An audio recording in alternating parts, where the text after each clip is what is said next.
श्री तुळजाभवानी मंदिरात होणाऱ्या विविध विकास कामांच्या अनुषंगाने भाविकांचे दर्शन सुलभरित्या होण्याकरता बुधवार दिनांक 3 जून 2026 रोजी पहाटे 4 वाजल्यापासून भाविकांना बिडकर पायऱ्या येथून सोडण्यात येणार आहे. श्री तुळजाभवानी मंदिर परिसरात हाती घेण्यात आलेल्या विविध विकास कामांच्या अनुषंगाने तसेच भाविकांचे दर्शन अधिक सुलभ, सुरक्षित व सुरळीत होण्याच्या दृष्टीने मंदिरातील प्रवेश व्यवस्थेमध्ये बदल करण्यात आला आहे. श्री तुळजाभवानी मंदिर या राज्य संरक्षित स्मारकाच्या जतन व संवर्धनाच्या कामास 1 जून 2026 पासून प्रारंभ झाला असून मंदिर परिसरात विविध विकास कामेही प्रगतीपथावर आहेत. या कामांच्या पार्श्वभूमीवर भाविकांच्या सोयीसाठी सुधारित प्रवेश व्यवस्था लागू करण्यात येत आहे.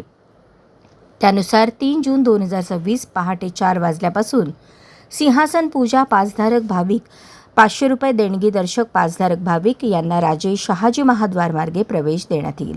अभिषेक पूजा पासधारक 200 रुपये देणगी दर्शक पासधारक, धर्मदर्शन आणि मुखदर्शनासाठी येणारे भाविक यांना बिडकर पायऱ्या मार्गे प्रवेश देण्यात येईल.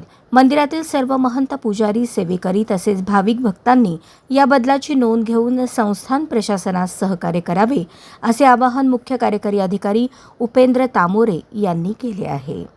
अशाच नवनवीन अपडेटसाठी जनता राज्य न्यूज चॅनलला सबस्क्राईब करा, लाईक करा आणि शेअर करायला विसरू नका.